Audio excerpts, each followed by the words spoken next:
Assalamualaikum and hi everyone. So today we'll be presenting our article review entitled Research for Environmentally Sustainable Tourism.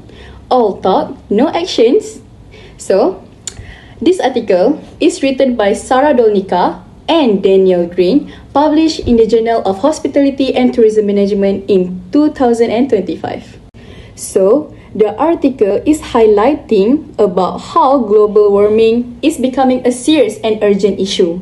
Tourism actually contributes around 8% of global carbon emission, and unfortunately, this number is still increasing every year.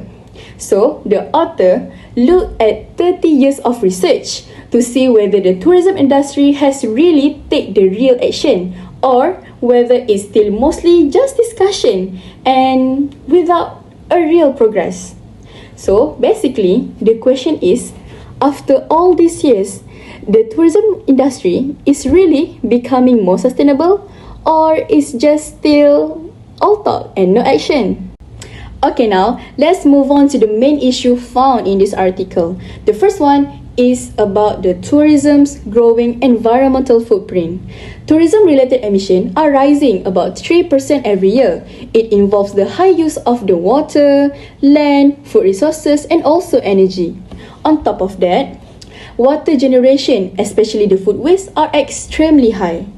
Even simple activities like hotel room cleaning are also significantly contribute to the carbon dioxide emission.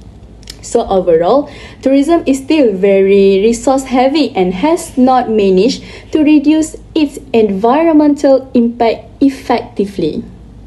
Okay, next, we look at the tourist behavior. The article states that many tourists don't really want to act sustainably when they are on their vacation. They feel like it's their time to feel relaxed and without worrying about the environment.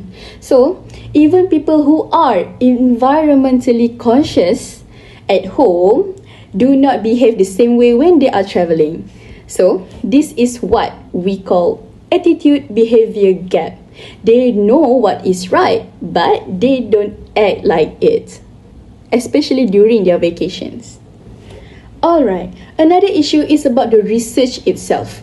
Most studies only focus on explaining the environmental problem, but fewer studies actually test the real solution that can change those behaviors. And even after the solution exists, the tourism industry is still struggling to carry them out. Hotels may be interested in sustainability, but they usually face the challenges like high costs, operational limitation, and also lack of guidance. So, in the end, the progress are still remaining slow. Okay, now let's go deeper to the analysis. The article shows that the tourism industry has a major impact to the environment, especially for the transportation, hotel, and daily operation like laundry and cleaning. Okay, the water use is also a big concern, especially in the destination that already have the limited water supply. So, even though the technology is improving, the rapid growth of tourism is still outpacing these improvements. So overall, the industry is still moving in the wrong direction, which is the impacts is continue to rise instead of decreasing. Next, another important analysis point is the gap in research. Many researchers use surveys to predict whether tourists will act sustainably, but what people say is very different from what they do. Intervention like nudging, gamification, or offering incentive actually work better, but they are not used often. Plus, there are no integrated plan, which is no big sustainable tourism strategy that brings everything together. So, the research exists, but it's not fully translated into the real world actions. Alright everyone, last but not least, even when the effective intervention exists, like small plates at buffet, real-time shower feedback, or towel reuse program, the adoption are still very, very small. Hotels face challenges like cost, lack of training, or operational difficulties. And there are still no proper framework that guides the destination or any businesses on how to implement the sustainability consistently. So this shows a major implementation gap between the research and also the actual practice. Okay, now I will pass this presentation to the Camelia, who will continue to present about the suggestion, critique, and also the conclusion. Thank you. Okay, thank you, Kyrene. So moving on, let's look at the suggestion provided in the article. The first suggestion is to shift from the tourism imperative approach, which focuses on growth, towards an environmental-led approach. This means destinations must prioritize environmental protection, especially places facing over-tourism or fragile ecosystem.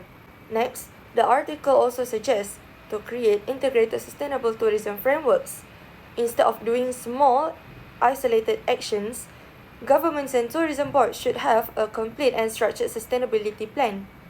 This includes regulating emissions, managing visitor numbers, and also protecting the natural resources.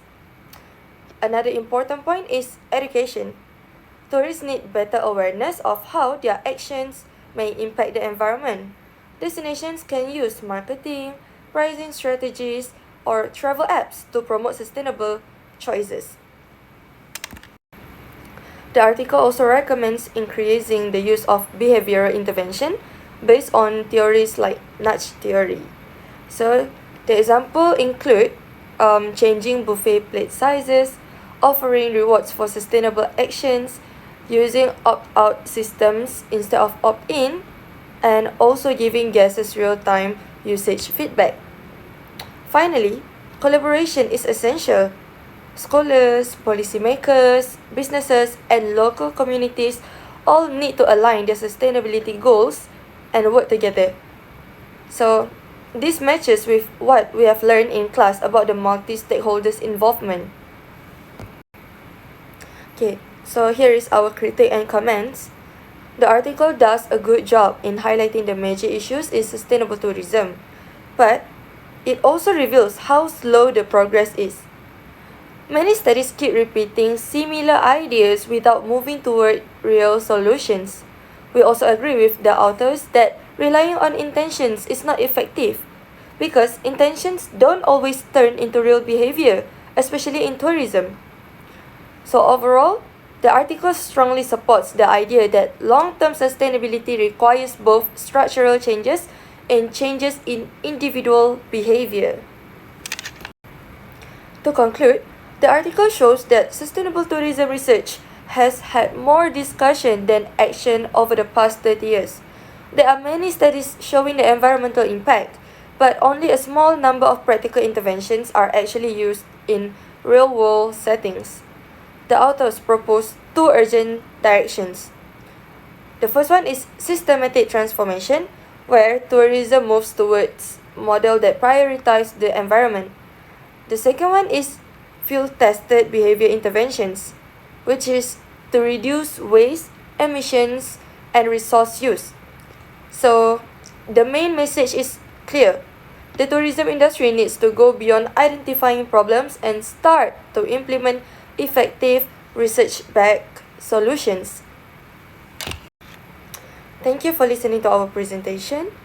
We hope the review gave you a clearer understanding of the gap between sustainable tourism research and real results. Thank you.